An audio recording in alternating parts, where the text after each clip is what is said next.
Hey, ¿qué onda? Estamos aquí en la playa, estamos fuera del país, predico en una iglesia mañana y con el tema de que Israel le declaró la guerra a Hamas o Hamas, H-A-M-A-S. Curiosamente me han preguntado varias personas mi opinión acerca del tema. Algunos me han preguntado acerca de que si hay alguna implicación profética con esta nueva guerra. Y he recibido como 5 mensajes que dicen ¿y qué sigue? Como si yo tuviera algún conocimiento del futuro que cero. Y no soy un experto para nada del tema. Sin embargo, si tu conocimiento es o nulo o muy básico del tema, igual y sí vas a poder aprender algunas cosas. Para empezar, Hamas o Hamas no es o un estado o un país vecino de Israel. Es una entidad de terrorismo islámico radical, al igual que Hezbollah.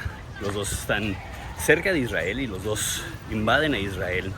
Ahorita les digo por qué. Entonces, esa es la primera aclaración. No están yendo a la guerra en contra de otro país, sino declarándole guerra a esta institución religiosa. ¿Y por qué Hamas está haciendo ataques terroristas? Ese no es el primero, ha sido constante. De hecho, hoy en la mañana cuando desperté, Mariana me dijo, oye, que están atacando a Israel. Y mi respuesta fue, ¿sí? Atacan a Israel todos los días. No sabía la magnitud. Y esto es por 2 razones. Uno, por enojo y frustración, porque ellos ven al pueblo judío como ilegalmente estando en una zona árabe. Y 2, quieren, como parte de su ideología radical religiosa, destruir a personas que ellos ven como infieles. Entonces, ¿por qué es tan complicado ese tema? Cuando estaba el Imperio Romano, se hablan de hace 1900 años, estaban ahí los judíos, en Israel obviamente, y se rebelaron en contra de Roma, y Roma destruyó Jerusalén, quemó el templo. Esto se conoce como la rebelión judía del año 70 después de Cristo, pero dejaron que los judíos continuaran ahí. 60 años después, en el año 130 después de Cristo, otra vez hubo una revuelta judía, donde los romanos ya estaban tan enojados que hubo una segunda revuelta, que ahí no solamente volvieron a destruir Israel, sino que expulsaron a todos los judíos de Israel y le cambiaron el nombre de Israel a Palestina. Palestina, por usar el nombre de los enemigos históricos regionales de los judíos, los filisteos. Entonces, eso continuó así. El Imperio Romano se hizo cristiano, después el Imperio Romano fue bizantino y los cristianos no eran pro-judíos, entonces continuó siendo una zona cristiana, más no judía.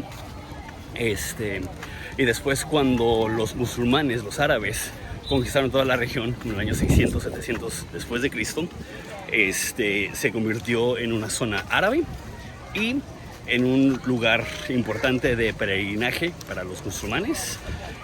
Mariana me dijo, oye, ¿van a destruir todos los sitios?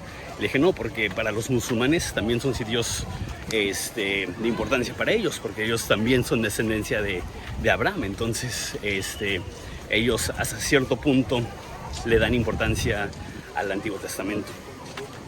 Entonces, los judíos no tenían una presencia fuerte en Israel por 1800 años. Sí hubo algunos judíos que vivían, pero era una minoría de minorías.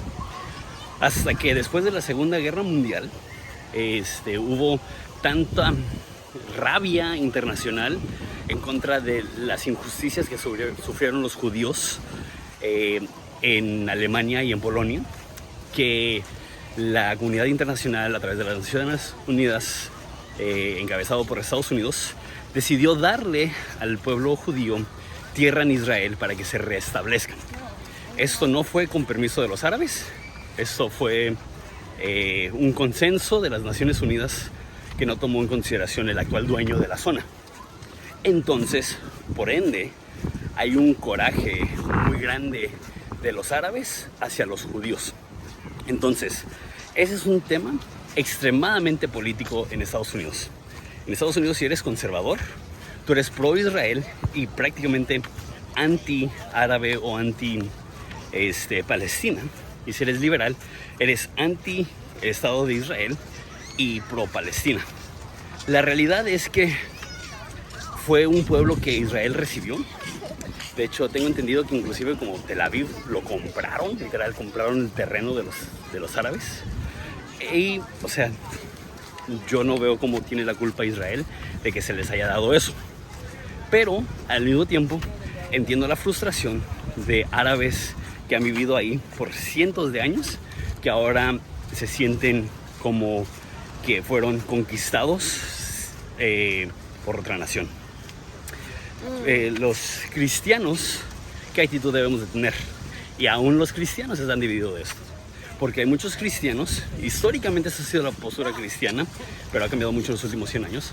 Hay muchos cristianos que creen que Israel ya no es parte del plan redentor de Dios, que la iglesia ha reemplazado a Israel. Esa es la postura tradicional cristiana, que como digo, ha cambiado mucho en los últimos 100 años y ahora la mayoría de cristianos en Latinoamérica lo ven al revés.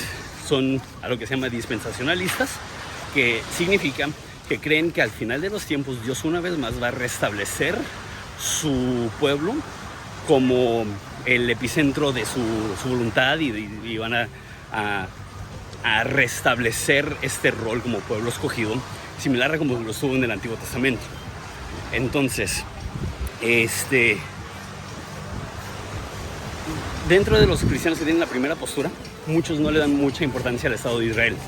Casi todos los que son pentecostales o tienen la segunda postura sí le dan importancia. Mi opinión es que si ves Romanos, vemos que la Biblia le pide al cristiano no judío que le tenga una estima especial al pueblo de Israel, porque ellos fueron los que recibieron la promesa, el pacto y la ley. Y en Romanos dice que nosotros hemos sido injertados al plan de Dios para Israel. Entonces, mi postura es que el cristiano sí debe tener un punto de compasión adicional para el pueblo de Israel. Ahora, al mismo tiempo, creo que tenemos que entender que Hamas y Hezbollah no es representativo de todos los árabes que viven en Palestina. Hay muchas personas en Palestina que quisieran vivir en paz, que están siendo víctimas tanto de Hamas como de retribuciones de Israel. Y eso es trágico, eso es horrible. Y la verdad es que en la guerra nadie gana, y ahora por primera vez en muchísimo tiempo ya hay una guerra formal declarada en Israel y en el Medio Oriente. Entonces, ¿qué implicaciones proféticas hay para esto? Lo mismo me preguntaban cuando empezó la guerra en Ucrania, le decía a Mariana que siempre que hay algo que tenga que ver con Rusia, todos los cristianos empiezan a decir es Gog y Magog, y es Ezequiel, y es el fin del mundo. Alguien me preguntó, ¿estamos viviendo en los últimos días? Y la respuesta es, tenemos 2000 años viviendo en los últimos días. Y no debemos de ver eventos actuales y asumir que porque Israel entró en una guerra, que ya es el fin del mundo. Al mismo tiempo, la actitud del cristiano es que jamás debe de perder esa urgencia. Y si tú necesitas una declaración de guerra en el Medio Oriente para decir, oh Dios, ya es el fin del mundo, tienes una noción equivocada. Me voy a poner las pilas. Me voy a poner las pilas porque ya se van a escuchar las trompetas. No, el cristiano siempre debe de vivir con una urgencia, sabiendo que nadie sabe el día ni la hora y que llegará el momento donde Jesús va a regresar. Entonces no sé si eso te ayuda a entender un poco más la condición en el Medio Oriente. Una vez más, no soy experto. Quizá personas con mayor conocimiento van a corregir algunas cosas que dije, pero a grandes rasgos esa es la realidad ahorita de Israel. Bendiciones.